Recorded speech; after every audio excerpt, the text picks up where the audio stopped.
pour vous aider à préparer votre dessert de Pâques, j'ai anticipé.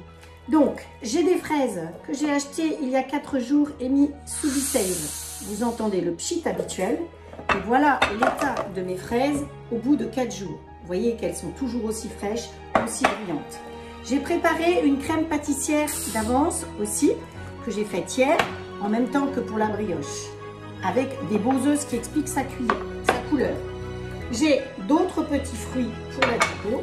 J'ai fait un biscuit sablé style gâteau breton. Et j'ai préparé ma poche à douille avec les douilles intelligentes. Qu'est-ce que c'est que les douilles intelligentes? Alors, la poche à douille, elle est en nylon, elle est thermocollée ici par rapport à ce que vous pouvez trouver dans le commerce, ce qui fait qu'il n'y a pas de petits trous et ça ne va pas sortir.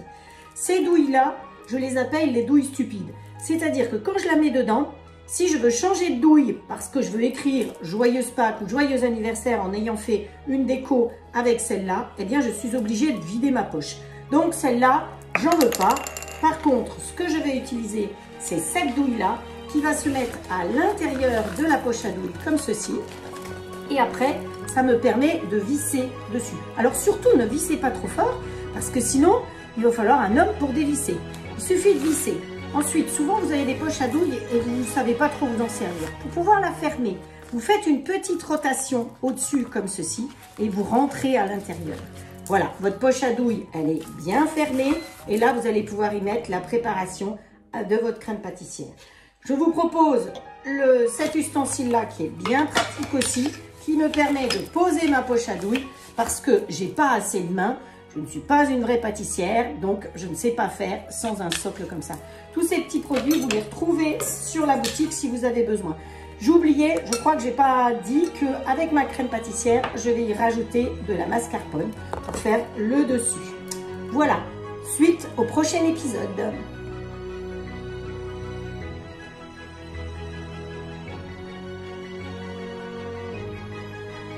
Ensuite, vous mélangez vigoureusement la mascarpone avec votre crème pâtissière et ça va vous donner quelque chose de bien lisse. Vous pouvez y rajouter un petit peu d'essence d'amande amère, ça n'en sera que meilleur.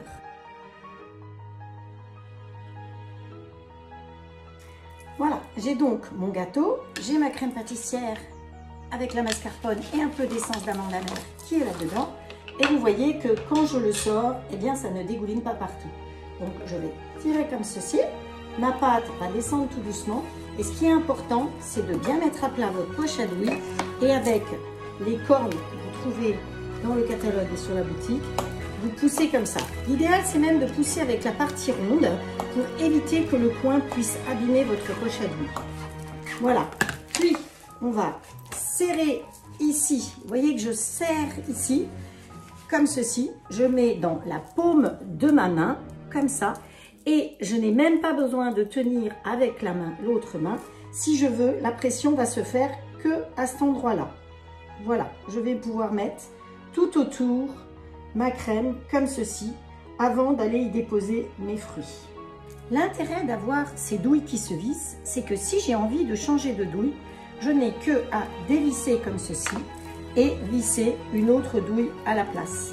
Voilà, toujours faites attention, ne serrez pas trop, sinon ben, vous aurez besoin d'un homme pour dévisser. Et ça me permet, si je veux faire une autre déco, eh ben, de pouvoir effectivement la faire comme ceci. Voilà. Au fur et à mesure que votre poche à douille se vide, pensez à pousser bien. L'avantage de ces poches à douille, c'est qu'elles sont très souples et vous voyez qu'on ne gaspillera rien, on ira jusqu'au bout.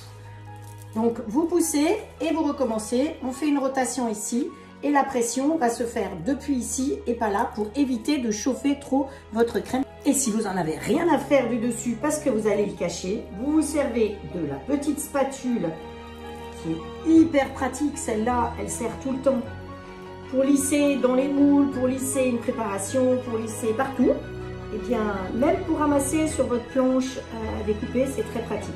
Donc celle-là, voilà, va me permettre de bien lisser ma crème pâtissière pour en avoir effectivement régulièrement partout.